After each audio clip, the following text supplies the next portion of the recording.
Look where I'm working today. Lovely.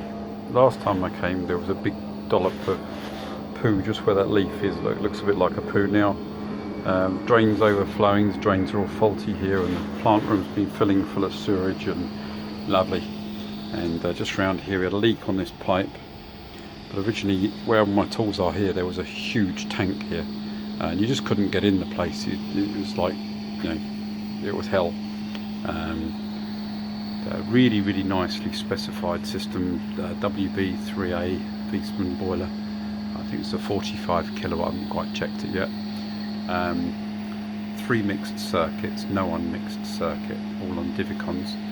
The restaurant here is the hotel, and the restaurant here is closed, so the underfloor heating circuit has been isolated on the flow and return isolators on the divicon.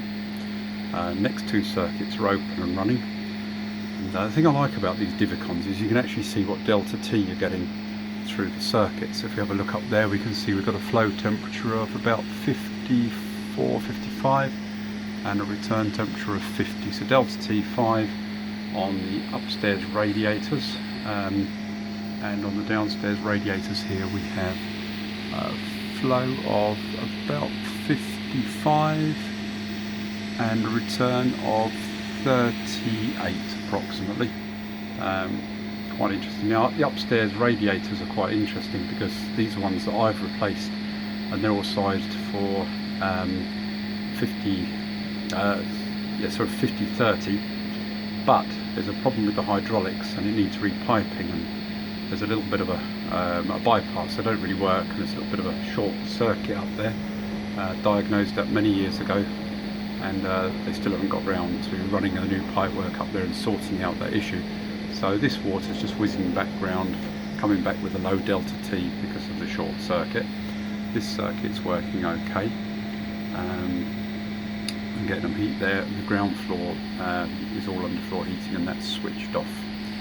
So, something I didn't know, which I found out today, normally when I see these boilers with a controller, there's no weather comp controller on the boiler, and I didn't know this, but apparently if it's cascaded you don't have the weather comp controller on the boiler, and if it's not cascaded you have it on here.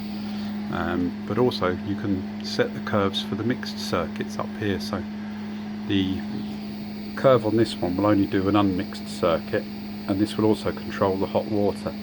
So although there's hot water settings up there, they don't do anything, and I don't actually know why. So if anyone on the forum does know why, maybe they'd like to add a comment. Anyway, the boiler room, as you can see, is just not looked after. Not had the right service done here.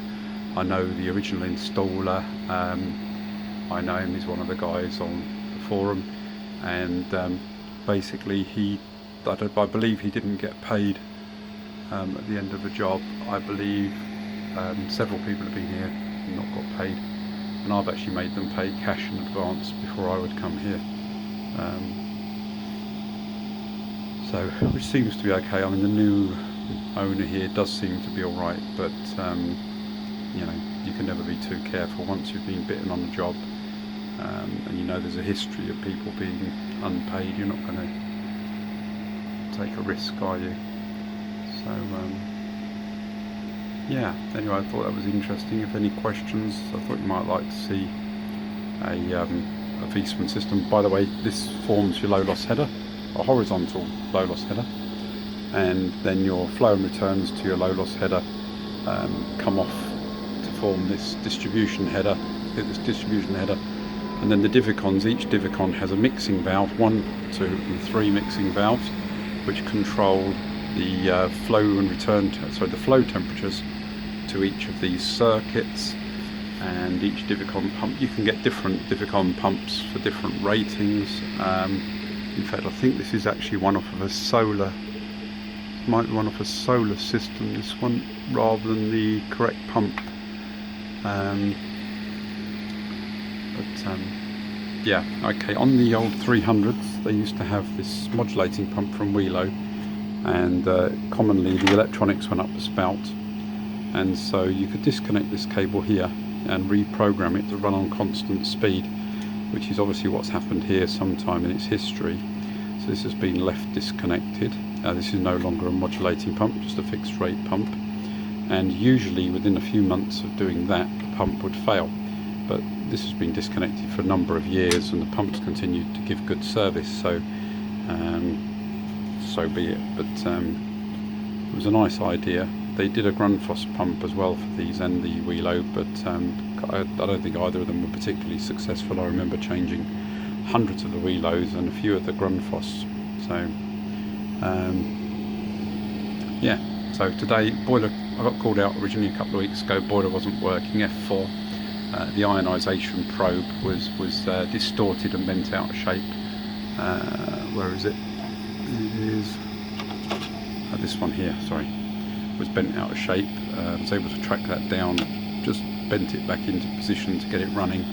The insulation panel was cracked a little bit more than I liked on the front panel, so today we're going to be changing both the ignition electrode, the isolation probe and the insulation panel on the front of on the burner, and giving it a bit of a service. And I've also set the settings up. They obviously don't know about weather comp, and they had it switched off all day and then they were moaning that the place was cold, so I've set that right and set the curves, so all should be good.